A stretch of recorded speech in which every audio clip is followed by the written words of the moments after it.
Welcome back to Fork in the Kitchen. I'm Becca and I am here to help you make meatless meals that everyone will love. Today it's this classic French onion soup, but it's made without any beef stock. That's right, but it's still as hearty, savory, and satisfying as the original, but everyone can enjoy it. I'll show you how to do it step by step. Let's get started. The first thing to do is slice the onions, and I'm going to show you the easiest way to do that so that they caramelize evenly. First thing is I like to cut it down the center. That gives us a flat surface to work with.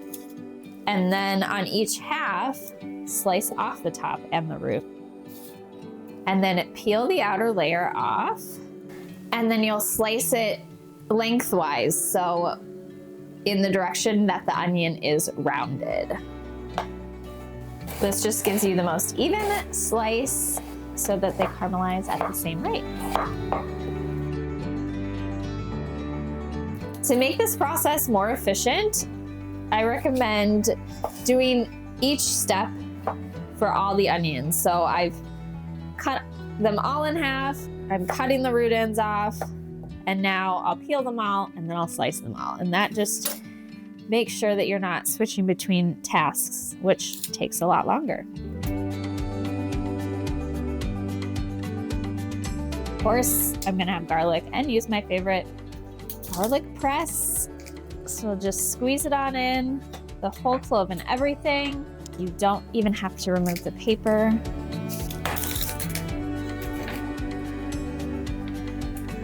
And then a lot of fresh thyme. So just pull it right off the stem. It smells so good. Great, a little chop.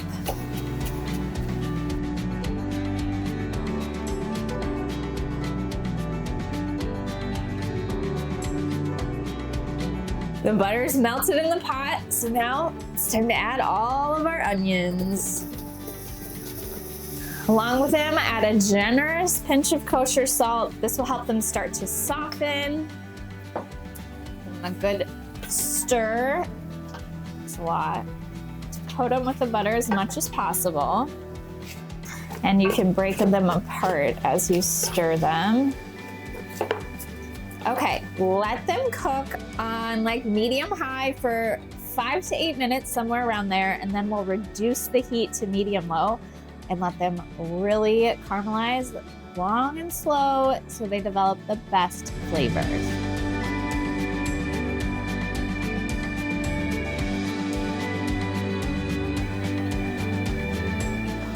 Steamy. We're about halfway through. We want them to get this really rich, dark, golden brown color. So this is the perfect start. Give them a good stir and then spread them out in an even layer again so they can continue to cook nice and low and slow and keep caramelizing. Okay, the onions have that really rich, deep caramel color. Can you believe how much that they've reduced down to? It's so crazy. The next step is we're gonna add in our garlic and the fresh thyme.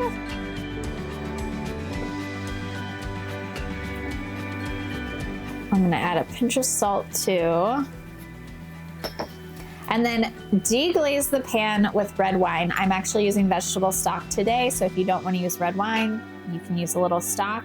And deglazing essentially just means that when you pour it in, you can scrape up any brown bits that might be on the bottom of the pan, and it gets all that flavor in there.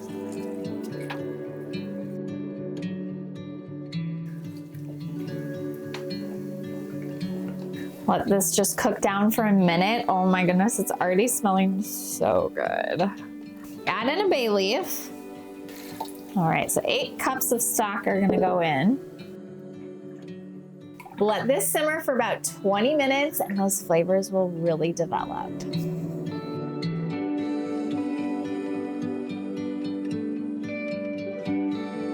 While the soup simmers, we'll prep the bread. Now, this is kind of a choose your own adventure type of thing. I'm gonna show you my preferred method, which is both using slices and croutons, because then you get the most bread and it's easier to eat.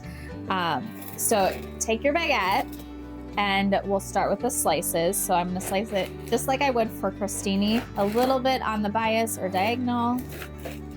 You'll need about 8 slices. It will depend on your ramekins and how big they are, how many you're using. But for the rest, I'm gonna make croutons. So I'm gonna take a chunk of my bread. I'm just gonna slice it into cubes.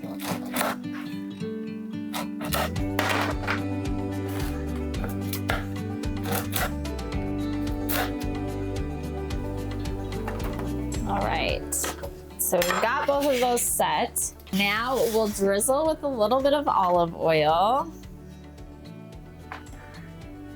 And I like to add, of course, a little pinch of salt just to make sure that they've got some flavor to them.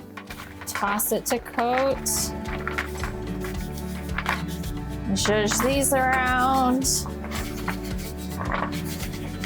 Okay.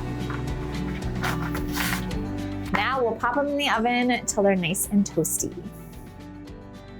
It smells like Thanksgiving in here. The soup is ready. It's simmered down. The flavor is so good, but we're gonna add some flavor boosters to really give it that savoriness that you crave in a French onion soup. So the first is apple cider vinegar. And then Worcestershire, if I'm saying it right, sauce. This is really the umami-ness that you would normally find in the meat-based version with beef broth, but this is what's gonna add just that really rich, savory, hearty flavor. Make sure you're using a vegetarian version if you need to, because traditionally it's made with anchovies. Okay, so we're gonna use 1 to 2 teaspoons, just depending on your taste preferences. You could taste it after 1 and see what you think. Then let that simmer for just a minute before we do the assembly. Before you start assembling the soup, I recommend grabbing a sheet pan and putting your ramekins on it for easy transfer. Make sure you're using oven-safe ramekins because they've got to go in and get nice and melty. So first thing, add a ladle of the soup. This is why I like using the crouton method, because in the middle, then you can get a little bread in each bite and it's so much more manageable than a big slice of bread in the center. So grab your croutons, put a few in the middle. And then 1 more ladle of soup on top until it covers those croutons. And now the cheesy top. So I like to put a sprinkle of cheese on the top. Gruyere cheese is recommended. And then for the crostini, so place 1 or 2 slices on top. Just again, depending on how big your ramekins are.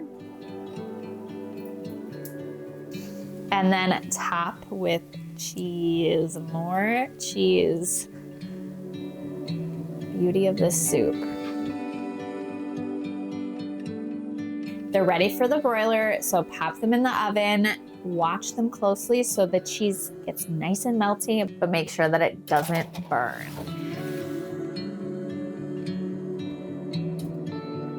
Okay, let's try it. This bowl is cooled down enough that I can handle it, so please don't try this at home. Actually, it's still kind of hot, but I'm gonna go for it.